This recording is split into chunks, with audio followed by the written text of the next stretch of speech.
We'll Okay. just go with it. Okay. So do you know what oil we're on? Yes. Yes, we're on Island Mint. Okay. I love this one. When do we not say that when we present an oil, huh? Right? Okay, we're sharing recordings going. Yep. You want to welcome them? Do I want to what? Welcome. Welcome to Oh, mental toughness. toughness, secrets of the world class. Brenda was with us, got us started, and she's in the car and we lost her. So we're carrying on. Okay, now I'm going to read the note is Island Mint. So if you have Island Mint, grab it and put it on. Island Mint is a delightfully bright blend. The citrus and mint combination elevates both body and mind. When one has felt bombarded by heaviness, recurring stress, or persistent challenges, this blend offers reprieve and a touch of summer for the soul. Island Mint is balanced by the distinctive depth of spruce. Oh, there's a tree in it. This oil is especially beneficial for anchoring the emotional lift of the other oils and ensuring that the energy infused does not come at the expense of other vital resources. Everyone needs reinvigoration and renewal at times. This blend provides emotional respite, which inspires individuals to look beneath the surface for the true source of their overwhelm and distress. It teaches that lasting peace and comfort come from doing the necessary emotional work to create personal wholeness.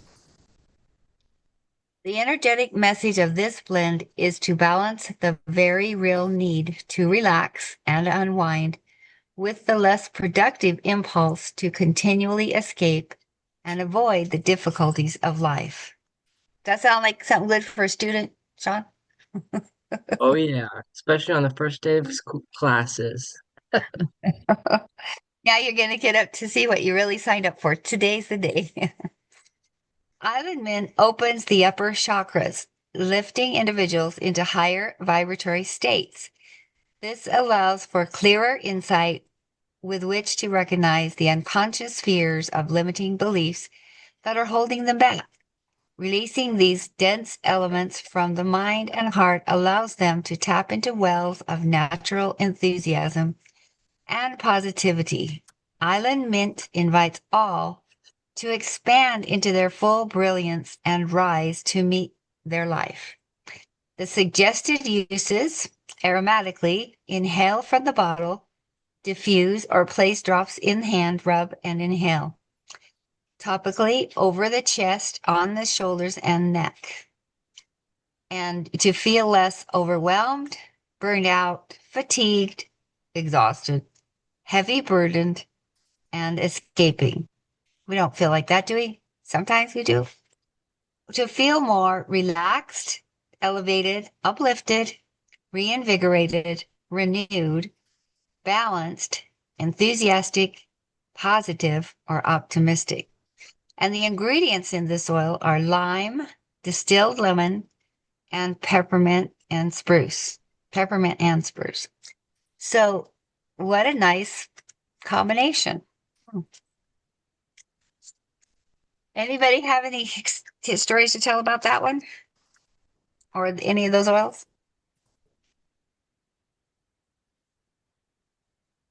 How's it smell? I haven't grabbed mine. So I diffused I think I'm out of Island Mint, but I'll have to go see if I still have it.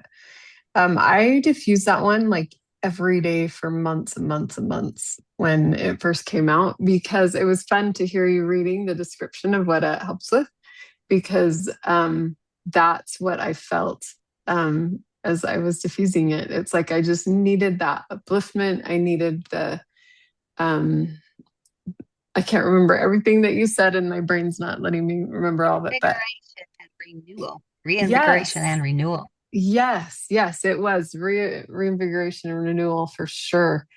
and I just needed, it just kind of made me think of being um, on the beach under a palm tree, rejuvenating for whatever. But I seriously, I diffused that a lot. And I especially loved to diffuse it in my car whenever I was driving somewhere, just because I do tend to have a little bit of um, some anxiousness when I leave my house. And so that helped me. Like, it doesn't matter where I was going. It just helped to calm that. So I love Island Mint. It smells amazing. That was perfect. Perfect announcement for that. That is great. Anybody else have something to share? Well, isn't lime one that you loved for sinuses too? It is. It's great for sinuses. And lime on its own is one that helps when we are feeling a lack of zest for life. So it's cool Like when you've been sick in for there. 3 weeks or something like that. Yeah, like there was a time this was like 12 years ago, maybe. I don't know. This was a long time ago when I was feeling a little suicidal actually, and just really heavy. And I had no idea what Lyme did, but I was putting it in everything that I ate, and I was diffusing it all the time. I had no idea what Lyme did until the emotions books came out, and this was before that. Wow. So yeah, so That's that was Lyme was I was like, oh my gosh, that was too cool to find that out, because I was literally craving it all the time. you're just So like drinking it. yeah. So I love that it's in Island Mint, because it just has that joy for life. It helps with that. So Hey, but then mint, well, like that's thinking about that, the mint helps with cognitive like memory stuff. So like even Sean, when you were saying great for the first part of school, like really it would be. So especially when like starting new things can just be kind of heavy sometimes, and cumbersome and overwhelming. It could really be helpful for change when changes are happening. So wonderful. Well, yeah, thank you. great oil. Thank Mhm. Okay, let's transition to 117 secrets of the world class. Okay. This one's called, it's number 116. I think that's right. Is that right, Chris? Did I miss the last one? That is correct. Okay. Champions change their emotional responses. One of the most powerful tools used by world-class performers is called the 10-step change process. It helps alter the way they respond to events outside their control. For example, a salesman makes a presentation to a customer who treats the salesman poorly and disrespectfully. The emotional response of amateurs would be anger. The pro realizes treating people disrespectfully is classic amateur behavior. Through this 10-step change process, the performer writes down the activating agent, the disrespectful customer. Next, he writes down his response. Then he decides if that response is helpful or hurting. The next step is to decide whether his response was rational or irrational. Next, he examines his thought process thoroughly and identifies his ultimate response if this were to happen again. He then mentally rehearses implementing the new response. Next, he creates a written script for the new response and rehearses the new response twice a day, visually and verbally. He examines his response the next time the event occurs. If he is satisfied with the result, he has successfully transformed his response to this event. You could do that in college class, Sean. Then, if he's not yet satisfied, he continues the process until the desired behavior takes place. This is one of the most effective change processes of the world class. Knowing it is worthless, and yes, unless you use it. Are you ready to go pro yet? Imagine the potential if you could alter every major response that you encountered on a daily basis. Would that elevate you to the next level? Would that elevate us if we had better responses in our daily lives? Good chance. Um, oh, listen, Dr. Carl Menninger, a psychiatrist and author, said, it's not the event itself that does us in. It's how we perceive it. Isn't that the truth? It's how we take it, how we understand it, and how we feel about what someone said or did to us. Okay, for the action step, select one event that triggers a negative emotional response and put it through the 10-step change process. For example, do you get angry when someone cuts you off in traffic? Or when people treat you disrespectfully? Or when your son or daughter gets a poor grade on a report card? Our habitual responses are based on our perceptions of what these events mean, and our perceptions can be altered or even totally changed in a very short period of time through reprogramming. Give yourself 21 to 30 days to make the transformation. Well, that's pretty interesting. And then it has a page on the back. If you don't have this book, 10 Steps to Positive Change, look at that. And then there's an example for it on the other page. So there's 2 pages of free training here that I don't know exactly how to share with you, except for it's going through all the steps in a logical way that you could record those things that we talked about. So anybody have anything to say about this? The first thing that popped into my mind, a salesperson makes a presentation to a customer who treats the salesperson poorly and disrespectfully. Oh, I read that the wrong way. So we had a salesperson in our house when we were first married, had a baby, and it was a vacuum salesman. And he was just pushing, and he wanted to vacuum the corner of our mattress and all the floor, and we finally said, you know what, we're done. It's been a couple hours and it was time for dinner. And he said to us, you mean to tell me you're going to raise your baby in this filth? And I said, Oh and we're gosh. done.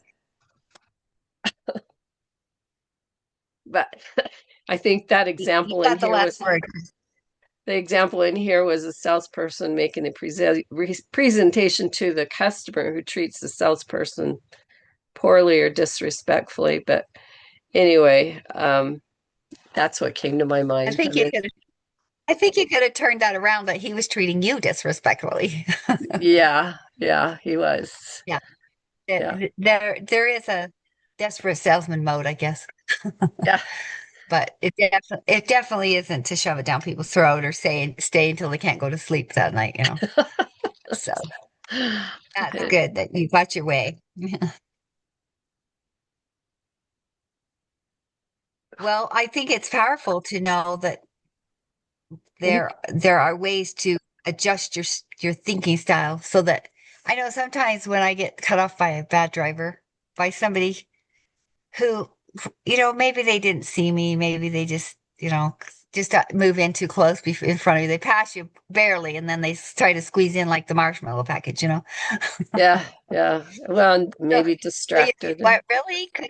Couldn't you just go a little farther before you kind of squeezed me out of my air? I, I try not to think evil of bad drivers, and I don't give them any gestures or any words usually, but it is kind of irritating sometimes. And then I recognize that sometimes I'm the one that's doing the poor driving and didn't see someone else. And if they honk at me, I have to do I just have to say, have a better day than that, just have a better day. Don't dwell on it. Don't cry over it. It just happens. People they make mistakes. We all make mistakes. And I find myself in the odd position as much as I see it in front of me. So Yeah, yeah. glad they just let me go, let me have that space because I didn't want to get hit. I was just trying to move along. I I feel always like, like, oh, go go ahead, ahead. Chris. No, go ahead.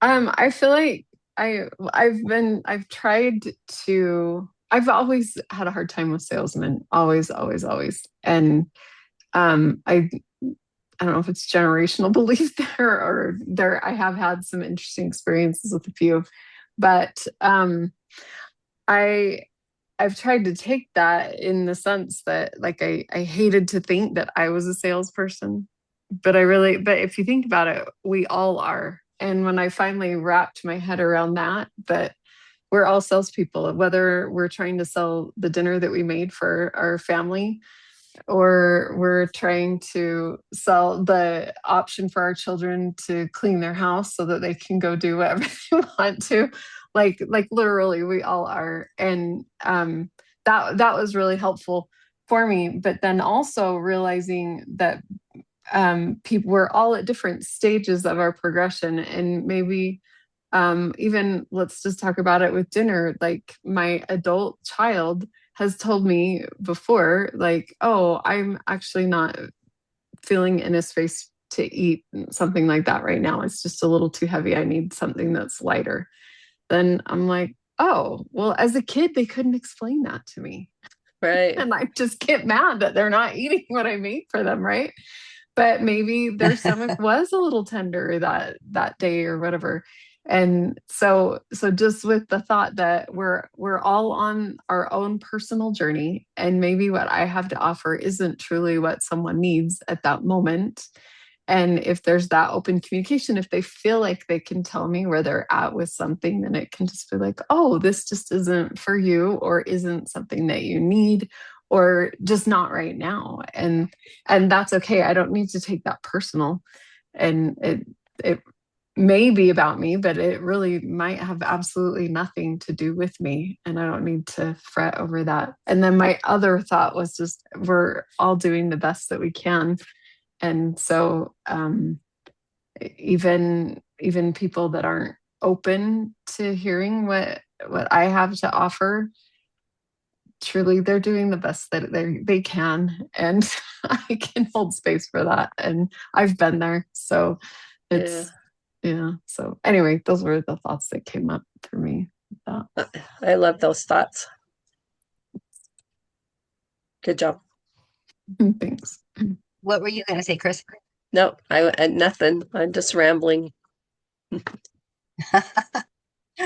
Okay, well, everybody, when you get stuck and you're having a surprising reaction to something, talk to yourself about getting the steps to positive change operative in your life and see if you can feel better about the next time something like that happens.